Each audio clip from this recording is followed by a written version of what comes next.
learning objectives. To summarize, ang gusto lang namin, ligtas kayo. Lalo na pag nasa kalsada. Next.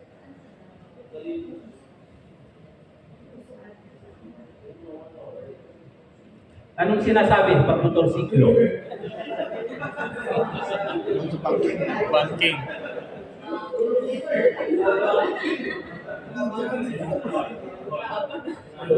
Sa amin kasi, pag brand new ang motorsiklo, pumupunta sa amin para kumuha ng clearance. Sinong nakabili ng brand new na motorsiklo? May binigay pa sa inyo si dealer na kulay pink. Yes. Nakasulat HPG Motor Vehicle Clearance Certificate. Yes. Yan sa amin na. Ilan yung nai-issue namin na Motor Vehicle Clearance Certificate sa araw-araw? Bibigyan ko kayo ng idea. 30,000. Araw-araw. Buong Pilipinas yun. Araw-araw. Imagine, 30,000, i-times mo sa 7 days, 31 days, tapos 365 days. Ganon karami ang bumibili ng motor sa Pilipinas. Bakit? Kasi po, ito po yung dahilan. Agile. Agile. Ano ibig sabihin ng agile? Mabilis. Pwedeng sumingit. Di ba? Lalo na noong nagka-pandemic na ipinagbawal yung mga four wheels. Ano ang mode of transportation natin? Bisikleta. Tapos, motorsiklo. So that was before the pandemic, yung sinasabi ko na 30,000. Ngayon, rough estimate natin 40 to 50,000 a day. Hindi po kami nagkakaroon. Ano siya? Fuel efficient. May time na umabot ang gasolina ng 90 pesos to 100 pesos. Di ba? Sinong gagamit ng kotse dyan? Kahit ako, hindi ako gagamit ng kotse dyan. Mas motor na lang ako. Di ba? Napakalaki ng 190 pesos. Maggagas ka, eh kung may pamilya ka, may 3 kang anak, pinapaaral mo pa. Minimum wage earner ka lang. Napakamahal para bumili ka ng gasolina. So, anong ginagawa ng ating mga kababayan? Bumili ng motor.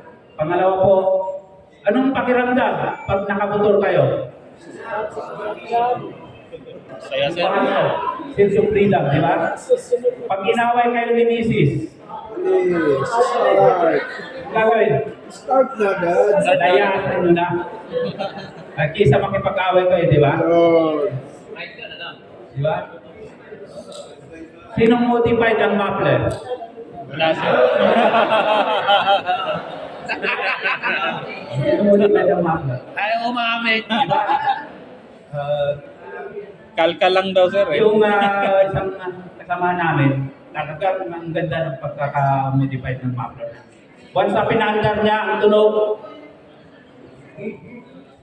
ano ang tunog?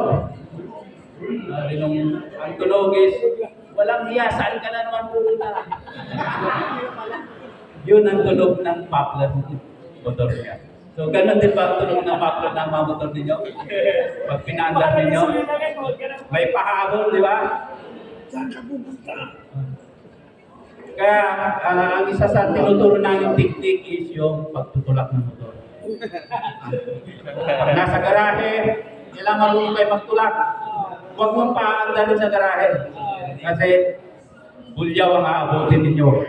Ibig sabihin, lalarga na naman kayo. Kaya itulak ninyo hanggang doon sa kabilang kanto. Doon yung paandarin. Di ba na? Riding safety tips. Para hindi kayo patulin ng kasirola, panggana, yari. Okay. Pero, next.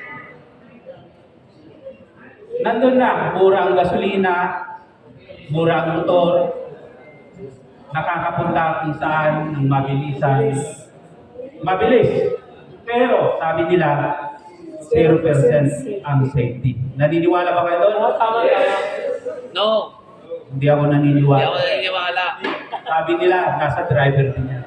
Pero isa lang po ang ibig sabihin dito. Ang gusto lang namin ipaalala sa inyo, dapat po very cautious kayo sa pagmumotor. Yun lang po, iingatan ninyo yung inyong sarili sa pagmumotor, lalo na po may nakakasay. Yun lang po, huwag na natin i-contest. Ginawa nung ba ito gumawa nung 0% ang inilagay nung gumawa ng PowerPoint presentation. Huwag na natin gawain. Basta alam natin sa sarili natin, kaya natin magmotor ng safe life. Maliwanag po? Yes! Next.